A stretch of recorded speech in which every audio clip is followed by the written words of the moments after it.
Баршаңызға қайырлы күн достар. Бүгін сіздермен өзімнің етті тұздау әдісіммен бөліспекшімін.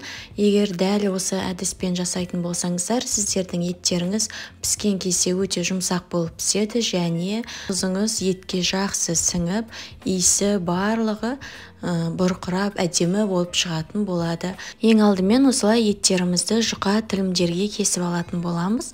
Видеода көріп тұрғандарыңыздай, етті кескен кезде соңына дейін апарасыздар, бірақ ең соңына дейін кесіп тастамайсыздар және кескен кезде жанынан кесіп отыратын боласыздар. Қайтадан бір рет видеоны артқа жылжытып көріп алсаңыздар болады.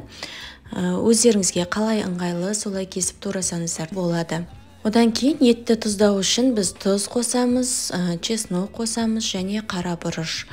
Етіңіздің көлеміне байланысты қанша қажет, сонша өздеріңіз қосып аласыздар. Еттеріңізге тұздарды көп себе беріңіздер. Тұзы көп болады деп ешқандай уайымдаудың қажеті жоқ.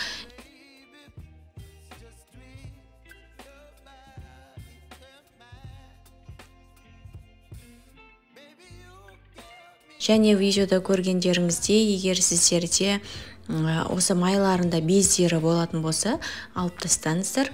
Еттеріміздің кесілген жерін қолымызбен ашып арасына тұзды себеміз.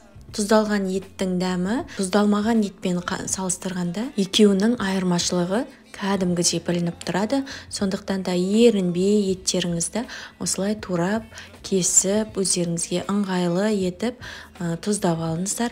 Және бұл мендегі сиырдың етін көп кептіруге болмайды. Осылай тұздап болғаннан кейін барлығын бір ыдысқа салып кептіріп аласыздар. Мысалы, кешке қарата жасасаңыздар, таңертең бір түн бойы тұрып, таңертең морозилкаға сақтап қойсаңыздар болады. Көп сақтап, көп кептірудің қажеті жоқ, себебі еттеріңіз кеуіп, қытырлап, қатты болып қалады. Бұл жылқының еті емес, жылқының етін 2-3 күнге дейін егер сақтайтын жерлеріңіз болса, кептіріп алғандарыңыз дұрыс. Ол кезде олардың еттің кепкен сайын сүрленіп еттеріңіз өте дәмді болатын болады.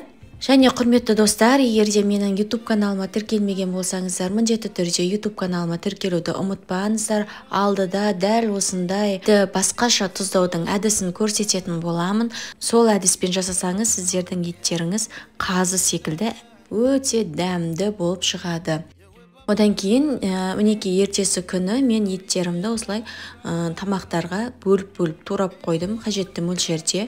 Қанша қажет, өзіңізге пакетке салып дайындап қойсаңыздар, өздеріңізге өте ыңғайлы болады. Еттеріңізді өздеріңізге тамаққа турауға ыңғайлы етіп кесіп, пакеттерге салып қойсаңыздар, тамақ пісірген кезде сіздің уақытыңызды алмайды, уақытыңызды үнемдейсіз. Етіміз холодильниктен шықпай қалды деп жүрмейсіз. Сондықтан да дәл осындай бөліп пакетке 1 тамақтық, 2 тамақтық етіп бөліп қойсаңыздар, өзіңізге өте ыңғайлы болады.